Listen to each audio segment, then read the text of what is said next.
Oakland emergency, number 19. Hi, 6th and Jefferson. A police officer just got stabbed by a homeless person. Officer Danny Chor was off duty when a woman stabbed him in the neck. The profusely bleeding officer used his cell phone to call 911, and his repeated calls failed to connect, according to a grand jury report at the time. Yeah, a police officer just got stabbed. Okay.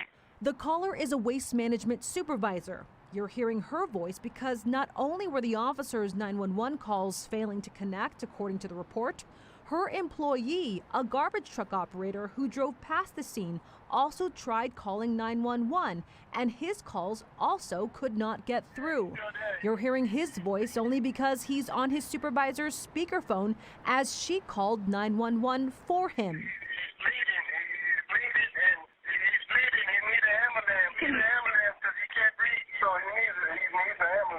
Details about this dangerous delay were published in the Civil Grand Jury's 2019-2020 report, which was prompted by a complaint about long 911 call wait times in Oakland.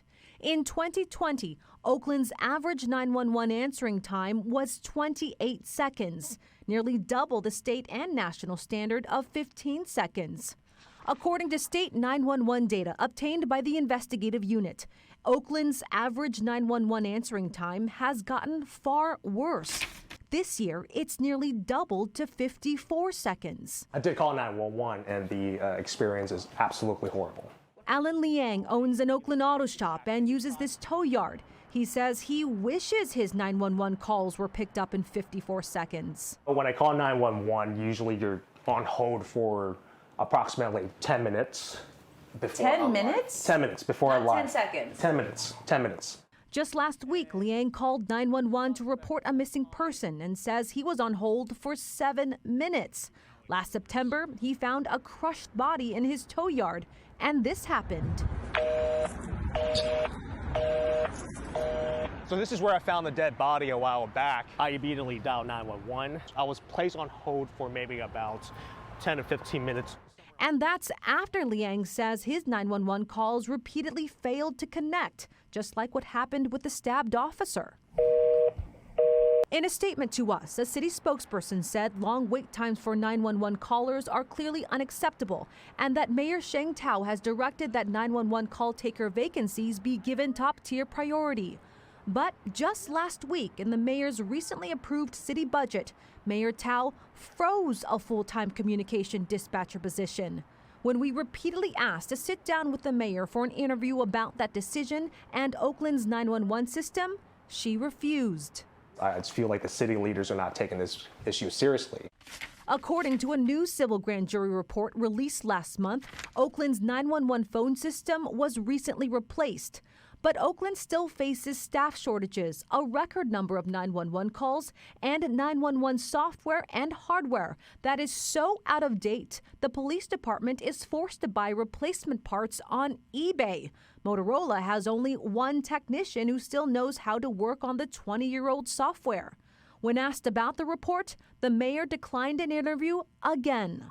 Okay, they're now waiting for the ambulance. Okay. An ambulance never made it to the Oakland police officer who was stabbed. He was just 2 blocks away from police headquarters. Before his 911 calls could connect, his fellow officers put him in the back of a patrol car. Yeah, just put him in the car and they're going to take him to the hospital. He survived, but grand jurors at the time said the 911 system's multiple failures in this situation almost cost the officer his life. It's basically a waste of time, and I just don't dial 911 anymore. Problems with 911. Tonight, we're talking about the city's emergency communication center going down for nearly 30 hours. This came to light thanks in part to our exclusive report. This major failure happened last Thursday through Friday and then again Saturday morning. The result of a power outage, the city says. At first, 911 calls couldn't get through. Then calls were rerouted through another agency. Oakland was able to take some calls, but dispatchers had to resort to pen and paper. Putting the dispatchers in a position where they were again manually handwriting calls for service. There's a 911 calling crisis. Weeks after we revealed Oakland had the second worst answering time in California, the state sent the city this letter. It put Oakland on notice, saying it has 12 months to bring 911 answer times into compliance, or it will initiate termination of Oakland's 911 center, and OPD will no longer receive state 911 funding. In an emergency, when you have to call 911, you trust that the system works.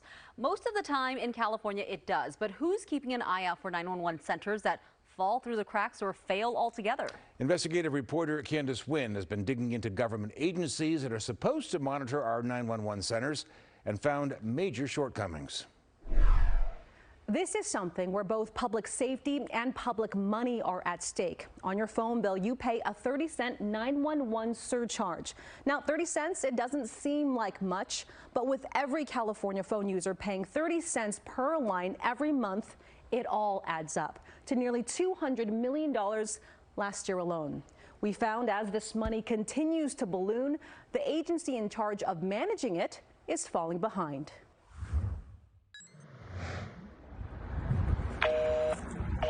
"911 calls going to busy signals. Unbelievable.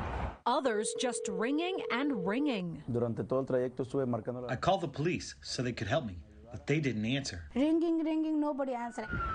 Frustration with out-of-control crime. One man even rammed his tow truck into an SUV to save a woman from an armed robbery. No one should have to live in fear in America. California's mandatory standard is to answer emergency calls within 15 seconds in order to receive state 911 funding.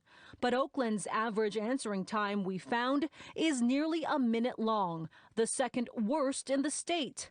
Last year, Oakland had more than 50,000 abandoned 911 calls, meaning people called but hung up before an answer. That number doubled from the year before. Extortions, vandalism, prostitutions, drugs. We first spoke with Alan Liang just weeks ago about Oakland's crime and 911 calling system crisis. Driving through East Oakland, Liang says he has since closed his auto shop. I had a staff that actually got carjacked right in front of the shop. We didn't even make 911 call because we already know what's going to happen. You know, you're going to be on hold for 10 minutes. When it comes to regulating 911 centers, the buck stops locally. Multiple civil grand jury reports hold both current and former Oakland officials responsible for the city's communication center's downfall. Oakland police are experiencing catastrophic CAD failures at this time. Although state and federal agencies generally can't take enforcement action, they are supposed to monitor 911 centers. The state's own operations manual says it's a mandate, which isn't being carried out, we found. Oakland emergency number 19. In its regular performance report to the California Office of Emergency Services, or Cal-OES, Oakland said it received 1,200 911 calls this past February, then 0 calls in March, and then nearly 27,000 in May. Adding to the city's confusing numbers to the state, this recent civil grand jury report says Oakland received over 1 million 911 calls last year. But to Cal-OES, the city reported just a quarter of that. That certainly is concerning. One of the things we need timely, accurate data. Brian Ferguson is Cal-OES's spokesperson. That's part of our role in the government, is to closely monitor what's happening all across the state. If you don't have accurate data, what's at stake? Everything. Public safety. Knowing what's happening in the field, to the public, to your loved one on the street. Decisions are so often made by data. But what is Cal-OES doing to enforce proper reporting? So we have some ability to, to push and pull as a service function, but ultimately that's going to come down to locals. It's their responsibility to provide timely, accurate data and also to serve the public. Then what's the point of a mandate or a standard if time and time again it is not met or enforced? There is follow-up that's needed, it sounds like, in order to make sure that folks get the support they need. Over the past decade, Californians paid more than $1 billion into our 911 systems through taxes and that 30-cent 911 surcharge on our monthly phone bills. Since the governor made updating 911 technology a priority in 2018, state 911 costs have skyrocketed. Through oversight, Cal OES is supposed to make sure that money is distributed fairly and also to make sure it isn't wasted. We found Cal OES has reporting issues of its own. In its recent 911 fee report to the Federal Communications Commission, Cal OES said it conducts a fiscal and operational review of all 911 call centers in California on average about every other year. But we found that's not the case. According to this Cal OES report last month, it's only completed 22 reviews so far this year, 2 all of last year, and 0 in 2021. This is out of roughly 440 emergency call centers statewide. For weeks, we tried following up with Cal OES about its gap in reviews, but the agency never got back to us. When we reached out to the FCC, a spokesperson said the FCC does not oversee how 911 call centers are regulated under state law. The FCC issues a survey to the reporting jurisdictions, but cannot compel reporting jurisdictions to provide all information requested. What's your emergency? Hello, this is Oakland. As for Oakland, for more than 2 months and after more than a dozen emails and calls to all of these Oakland officials, none of them agreed to sit down with the investigative unit and talk about the city's 911 problems. They cited a formal civil grand jury response process they say they need to follow. But with thousands of 911 callers impacted by this problem every month, Mayor Tao, nice to have you back on the program.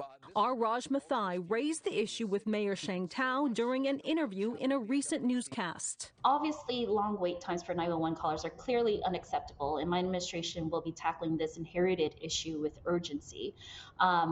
This is not anything new. I've been sitting here for at least 8 minutes. I can't imagine that nobody has called you guys. Yeah, we have the call. That's why 911's been backed up. I do apologize for the delay, sir. They're making the city like it's a joke. That's how I feel. Outside of individual jurisdictions, there is no state or federal government regulation of 911 centers. They are locally enforced and, as a result, operationally fragmented. All while every year the state both collects and determines how much we pay into this system through our phone bills every month. It is a long-standing issue that has put many lives at risk. Now, Oakland says it is finally moving forward to address its failing 911 calling system. This action after multiple NBC Bay Area investigations and a grand jury report. Investigative reporter Candace Nguyen uncovered many of these issues earlier this summer for us and joins us now in the newsroom. Candace. Yeah, that's right. The investigative unit has been spotlighting Oakland's 911 problems since July, revealing dangerously long call wait times and people losing trust in the 911 system amid a budget deficit. Today, Mayor Sheng Tao said the city is fast-tracking millions of dollars to bring 911 answering times down. After more than 2 months of unanswered emails and calls from the investigative unit to all of these Oakland officials about the dire state of the city's 911 system, a major announcement Monday. Thanks to additional revenues collected this year, we are able to direct an additional $2.5 million over the next 2 years to strengthen our 911 response. Surrounded by the city administrator and city council members, Mayor Sheng Tao said the $2.5 million investment will directly support 911 staffing and system upgrades. In addition to a recent civil grand jury report blasting current and former Oakland officials for their outdated and understaffed 911 center, in July we told you Oakland has the second worst average 911 answering time in the state. At nearly a minute long, it's quadruple the state's standard. Will these changes bring down the 911 answering times in Oakland? And if they will, when? Absolutely. Everything that we're working towards is to really bring down that and closing that gap. I wish that it would be tomorrow. We know that systems don't change overnight. Help me understand, why did you freeze a full-time dispatcher position in your latest city budget? That position was actually an HR situation that happened, and so it actually did not impact at all any of the call services. We are adding more positions. Yesterday, the investigative unit told you about more than 50,000 abandoned 911 calls in Oakland last year, meaning callers hung up before an answer. We also told you how inconsistent Oakland has been reporting 911 data to the state. For example, the city reported 1,200 911 calls last February, 0 calls in March, and then nearly 27,000 in May. Oakland City Administrator said the problem was brought to his attention. And we appreciate those individuals that have brought that up to the fore to make sure that we're improving on a consistent basis, not just from a technological or recruiting standpoint, but also from a reporting perspective. With a $2.5 million additional investment into Oakland 911, Mayor Tao says this is how she's moving her city forward on an issue she's personally experienced. It's really frustrating that when I called 911, I got the busy signal. And so for me, I take this very seriously. 5 years ago, Jess, Oakland spent millions of dollars to upgrade its 911 technology to make sure that it's faster and more efficient. But the city never followed through. They never actually installed that software.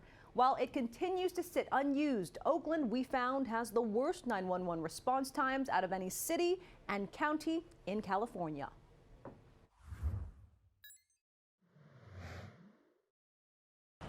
Oakland emergency number 19. Oakland officials got an early warning in 2020 by a civil grand jury. Software to update its 20-year-old 911 computer dispatch system was purchased in 2018, but implementation was delayed. This year, another civil grand jury report saying the purchased technology is still perpetually delayed, and the city risks a catastrophic failure where dispatchers will be back to paper and pencil. That actually happened in July. The city blamed it on a power outage. Oakland Fire and Oakland Police are experiencing catastrophic CAD failures at this time. Response times have been a long-standing issue. Oakland Mayor Sheng Tao and other city officials, including City Administrator Justin Johnson, teamed up for a press conference recently to respond to 911 concerns, highlighted in multiple reports by our investigative unit. Johnson said the city is still working to install the software that's critical to connecting emergency responders to a scene of a call. This effort will provide, through a change order to an existing contract, an accelerated 6-month launch for the upgraded CAD system. If the recent grand jury report is correct, that new 911 software was purchased by the city back in 2018. Is that acceptable in all the public funds that were spent? I can't speak to what happened in 2018. What I can say is that our mayor and council and our leadership team is working aggressively to ensure that what we're doing now, we're taking a day-forward approach. How much did that technology cost back in 2018? I apologize, I can't answer that question right now. According to the 2020 civil grand jury report, Oakland City Council had authorized $12.8 million to install the new 911 public safety IT system. The delayed upgrade is now costing taxpayers even more, an extra $150,000 according to Oakland. You know, what's happened in the past, it's certainly there. But at present, we're going to keep moving aggressively to ensure that the implementation schedule that we have with respect to commitment to these funds, it happens expeditiously. In some life and death situations, it's dangerous to call 911, and texting is the safer option. In other cases, texting is the only option. But Candace Wynn of our NBC Bay Area station in California reveals a major problem with our emergency texting system. I was born into a family of 2 deaf parents. They immigrated from Asia looking for a better life. Growing up in Union City, Gabriella Wong lived between 2 worlds, the deaf and the hearing. It wasn't until I went to preschool, kindergarten, where the teacher was talking to me and I was signing back. I had no idea what they were saying. Although American Sign Language was her first language, Wong can hear in a society with so much sound. Wong has had to be her parents' ears, especially in emergencies. My dad, he was having a gallbladder rupture. I was teaching, and the pain was making me literally bend over. He texted me to call 911 for him, but I was not near my phone at that time. So I decided to drive myself to the emergency room. The doctor said that if it had ruptured, I could have died. 8 years later, Dr. William Wong, a math professor at Ohlone College, still gets overwhelmed thinking about that drive. It's emotions. Yeah. It's the memory. It's terrible. My dad pays the same amount of taxes, pays the same amount into government services as his next door neighbor, but he does not have that vital access to 911, and that's not fair. Since her father's emergency, California has added a text feature to 911 for life and death situations where a person can't call. Emergency dispatcher 91. By 2021, state law required all 911 centers to accept emergency texts. More than 95,000 911 texts were received that year.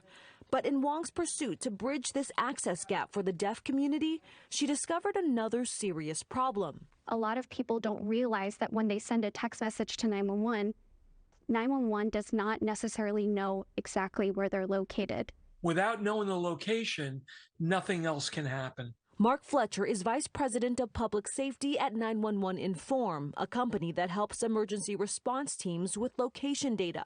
Well, what if I'm texting 911? Does that dispatcher get the same geolocation information as quickly? Absolutely not. Fletcher says when you call 911, there's constant data flowing between your phone and a cell tower, helping that tower locate you. But when you text, the data is a snapshot in comparison. Your text first gets forwarded to a separate entity called a text control center, which then tries to communicate with your cell phone carrier to then try and establish your location. These extra connections can mean extra time wasted. This problem doesn't just impact the deaf community. There are emergencies where calling 911 can be dangerous, and texting is the safer option. For instance, in a domestic violence situation or an abduction where the victim has no idea where they are. California is actually one of the leading places in the entire country in access and functional needs support. Brian Ferguson is the spokesperson for Cal OES, the state agency that oversaw the funding and rollout of text to 911 in California. We understand that being vulnerable or being disabled, being older, maybe speaking English as a second language, that shouldn't change your ability to receive services in a time of crisis. If I'm deaf, let's say, and I text 911, will that dispatcher immediately know where I am? Let me check on that. I believe the answer to that is yes, but let me double check on that for you and we'll get you an answer. In a follow-up email, Ferguson said it is accurate to say that with current technology, text to 911 does not offer the same level of location accuracy as in voice calls. The key thing we want the public to remember is call if you can, text if you can't. The motto has become a campaign statewide and beyond. Some in the deaf community say they feel discouraged by this messaging, even disrespected. The government officials need to have a change of attitude and respect for the deaf community. We need to fix this problem now because people are dying and have lack of access. Refusing to wait for a government fix, Wong founded Access SOS. Her tech nonprofit has created an app which has already rolled out in Berkeley, California and Santa Fe, New Mexico. We're going to press report emergency. The Access SOS app determines where you are through Wi-Fi or phone data, and after a few more clicks to streamline information gathering, from here we can go ahead and press contact help. It creates a message to send to 911. Details like emergency location, latitude, longitude, the type of help you need. Wong's introduced her solution to the deaf community, where it's received huge reactions. BLESSING. Blessing. This is so impressive, really easy. The best reaction, though, from her father. My wife and I are so grateful for her. She's great, and our community so needs this. Cal OES has a contract with a third-party location service that's supposed to address this geolocation problem. We found even though 911 centers in California have access to this service, not every center actually uses it. Just over a week ago, our investigative unit's 911 testing investigation made national headlines. That story found that the technology can't always locate you, and the problem disproportionately impacts the deaf. Investigative reporter Candace Wynn joins us now with a new announcement, and this time it's from the FCC, Candace. That's right, Jess. The Federal Communications Commission says it's considering several accessibility solutions. They're meeting this Thursday to talk about possible new rules to address emergency services problems we told you about in our recent report, as well as other issues. This announcement came from FCC Chairwoman Jessica Rosen-Worcel. This is something the FCC has been working on. Although it doesn't directly relate to 911, the discussions will be about solving emergency communication accessibility issues. The chairwoman said they're trying to make sure people with disabilities can communicate through IP-based services such as video communications and messaging services. This would help address a problem we uncovered with our text to 911 system in California and across the country. When you text 911, the system can take longer to locate you compared to voice calls. For some, like the deaf, texting is their only option, and they rely on third-party applications to get life-saving help. We spoke to Tina Trong, who's hard of hearing. She says not having full access to emergency services impacts her every day. Over the years, I choose to stay home instead of going out because knowing that I don't have access to 911, I cannot get help as needed. So if I see other people in trouble, I can't call 911 and help them.